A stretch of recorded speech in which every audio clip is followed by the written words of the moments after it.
Oui, il est vraiment intéressant de voir à quel point euh, on se réussit pas selon forcément nos réussites. Ou même quand on veut réussir quelque chose, eh bien ça va échouer jusqu'à la réussite. Et tant qu'on n'a pas réussi, ben on peut pas savoir si on échoue ou si on réussit. Et tant qu'on vit l'échec, eh ben on réussit ses échecs. C'est-à-dire que à un moment donné, ça construit également. Donc, pour tous ceux qui se sentiraient perdus, je dirais ne vous sentez pas perdus, sentez surtout que vous êtes en train de vous construire. Et vous ne vous construisez pas votre perdition, mais vous construisez le moment où vous allez avoir assez de notions extérieures pour vous retrouver ce qui a vibré avant à l'intérieur. Ou alors, c'est en voyant tout ce qui ne vibre plus que vous allez vous dire, ah ben non, je ne peux plus ne plus vibrer, il faut que je retrouve ce qui vibre à l'intérieur de moi. Mais en sachant tout ce qu'on ne veut plus, on se rapproche de ce qu'on veut, et en sachant ce qu'on veut, on sait tout ce qu'on ne veut plus. Donc du coup, c'est réussite ou échec, les deux sont bons à prendre. Ainsi, par exemple, s'il y a des personnes qui sont désagréables, l'effet miroir est très important, c'est-à-dire que on le fait inconsciemment. Mais si vous le faites par le jeu, ça veut dire que quelqu'un de désagréable, ben vous vous forcez à être désagréable, mais avec un petit sourire. Du coup, ça va le déstabiliser. Il va capter que vous le faisiez consciemment. Et ça va interpeller à sa personne pourquoi il le fait inconsciemment. Et si vous vous faites juste après, ben, toi aussi, alors moi aussi je comprends pourquoi ça a été désagréable. Du coup, ça réajuste les deux éléments. Parce qu'on est bien souvent inconscient de ce que l'on fait.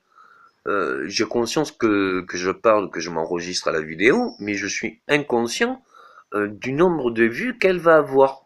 Ou qu'est-ce que ça va vous susciter chez vous. Je me doute, j'essaye de préciser une émotion ou une vision que j'ai rencontrée dans ma vie. Je me dis, puisque je l'ai rencontré, ça peut être rencontré dans une vie, mais est-ce que vous l'avez vécu? Je me dis juste que vous vivrez si vous l'aurez vécu, et si vous l'avez pas vécu, vous pourrez le vivre. Donc du coup, un grand espace-temps, tout est uni. Hein, par exemple, nous formons le présent. Le passé, c'est déjà passé. Le futur, c'est à venir, mais tout ça, ça appartient à notre vie. Qu'on se voie ou qu'on se voie pas, qu'on se touche ou qu'on se touche pas, on appartient à l'instant. Et ça veut dire qu'au peut-être qu'au futur, on pourra tous se toucher les uns les autres, s'émerveiller, que peut-être on a été divisé au passé. C'est une seule et même chose, c'est une étape de construction. Il y a de fortes chances qu'on se touche tous les uns les autres, et que même petit à petit, on commence à faire des freins sur ce qu'on ne veut plus. À trop vivre ce qu'on ne veut plus, à un moment donné, ça interagit sur notre instinct de survie qui dit que non, on a un certain quota, mais dépasser ce quota, on a une force. Est-ce que c'est l'instinct de survie ou est-ce que c'est le mérite de soi? Enfin, je sais pas. Mais à un moment donné, on se dit non, je peux plus être comme ça. Et je parle pas forcément vers l'extérieur, même si c'est d'un regard à l'extérieur. C'est-à-dire que c'est un regard intérieur sur sa personne, même sur l'extérieur. Et c'est pas pour autant un regard extérieur sur notre personne intérieure. On a bien souvent, avec une démarche consciencieuse, conscience de est-ce qu'on veut ou est-ce qu'on ne veut pas. Je pense que les jugements, ben, c'est aussi bien une habitude, mais c'est aussi la clairvoyance. Euh, le discernement, c'est quelque chose qui se construit avec le temps, de ce qu'on désire de soi, ce qu'on ne désire pas de soi. Advenir avec tout ce qu'on ne désire pas de soi, ben du coup, on apprend à savoir ce qu'on désire.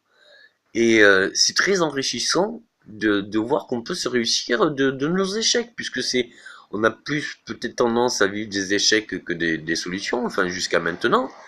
Et en fait, est-ce que c'était des échecs ou est-ce que c'était juste un moment pour nous découvrir de tout ce qu'on ne devait pas vivre? Donc j'avais fait un morceau comme ça, le temps, sur Nico Pacao, de comment on pouvait voir la vie avant et comment on pourra la voir dans 50 ans. Et c'est vrai que c'était un peu cette vision de tout ce il a fallu être pour le devenir. Et, dans la complémentarité, c'est vraiment opposé. Ou même en étant opposé, c'est vraiment dans la complémentarité. On a besoin de tomber pour rester debout et on a besoin de rester debout pour pas tomber. Donc c'est un équilibre sain. Et je pense vraiment que la démarche soit intérieure ou extérieure, on a tous en nous ce désir et ce besoin d'aller vers un équilibre. Ça veut dire que même ce que l'on estime de déséquilibré dans notre personne dans l'extérieur, bien souvent c'est quelque chose qui n'est pas déséquilibré.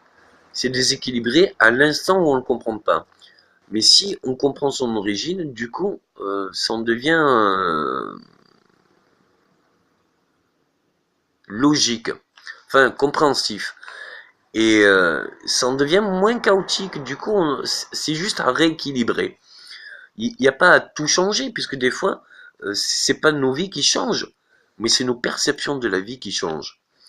Et des fois, même une même action, un même lieu, un même sujet, on va le voir différemment. Ça fait le chemin se crée et se continue. Mais des fois, on voit vraiment changement. Et bien souvent, des fois, c'est qu'on n'y croit plus. Donc du coup, ça nous donne encore toujours, ça nourrit cet instinct d'espoir qui se dit qu'on doit vraiment faire, et c'est en faisant que qu'on devient. Et je dirais qu'il n'y a pas d'âge pour devenir, c'est-à-dire c'est pas parce qu'on veut devenir qu'on est, et c'est pas parce qu'on veut être qu'on n'est pas. Même quand on essaye de devenir, ben on est déjà. Mais c'est juste qu'on n'en a pas pris conscience.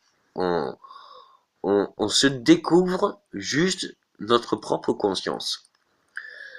Bien souvent, on ne se comprend pas, alors que ça permet juste, avec le temps et la recherche intérieure, d'apprendre à se connaître et d'apprendre pourquoi on a choisi tel sujet ou pourquoi on a eu telle pensée. Et d'en avoir conscience, et généralement, on a un jugement critique qui est assez fiable. Même si on ne se voit toujours pas et on est là pour apprendre à se voir. Ça est valable pour tout le monde. Hein. On croit se connaître, mais on ne connaît pas ce que l'autre connaît de nous. Et c'est très important à un moment donné, de voir à travers le regard d'autrui, pour connaître une autre facette de notre personne. Donc, il est intéressant une fois qu'on a appris à se connaître ou qu'on croit se connaître, et qu'on fait le tour de ces personnes et qu'on s'émoustille plus, d'aller vers autrui, puisque c'est dans le regard d'autrui qu'on va découvrir quelque chose de nouveau. Ses propres pensées, ses échecs, ses réussites, c'est quelque chose que quelque part, bien souvent, qu'on le veuille consciemment ou inconsciemment, on le voit, on le vit. Alors que ce qu'on nourrit chez la personne, par exemple, si je vous dis toutes les personnes que vous avez aimées, tous les conseils que vous avez donnés, toutes les fois où vous vous êtes confié, ben, qu'est-ce que ça, si vous revoyez les personnes à l'heure actuelle, alors que ça fait 10, 20 ans que vous avez vécu ces expériences-là, est-ce que vous savez vraiment de qu'est-ce que ça leur a nourri comme enseignement dans leur vie et qu'est-ce qu'elles en ont appliqué et compris après par la suite? Je parle, j'essaye de transmettre quelque chose que j'ai vécu en espoir que ça aide, mais l'aide que vous aurez dans 10-20 ans et le changement qu'il y aura dans 10-20 ans, est-ce que ça je peux le discerner? Et bien souvent on ne discerne pas, c'est-à-dire que l'échelle, on la croit infime alors qu'elle est sans conséquence.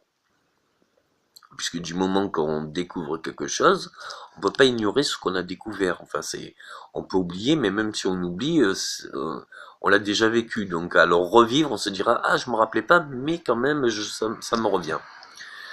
Donc, c'est une perpétuelle, comme si on regardait derrière tous les cailloux pour voir s'il y avait un insecte ou une vie ou pas une vie en dessous. On pourrait soulever je ne sais combien de cailloux parce qu'on a vu que il y en avait un ou il y en avait une vie. Et même si les autres on soulève et qu'il n'y en a pas, on sait pourquoi on soulève le caillou. C'est juste pour voir s'il y en a une en dessous. Et bien des fois, tous les trésors sont cachés par les salamandres. Des fois, même quand on croit que tous les cailloux qu'on a relevés, ben, il n'y avait pas de vie en dessous, des fois on relève et il y a vraiment un trésor en dessous. Et c'est un peu les personnes qu'on rencontre. Des fois, on ne veut plus relever plus aucun caillou parce on est désespéré, on est fatigué d'avoir cherché et puis de jamais avoir trouvé. Et puis là, des fois, quelqu'un nous dit, ben, regarde juste derrière celui-là. Ou des fois, on l'en sent, on fait, tiens, pourquoi pas un caillou. C'est juste un caillou de plus. Mais ce qu'on va découvrir, on l'ignore. Et il faut être toujours gourmand du fabuleux trésor que nous sommes derrière ces petits cailloux.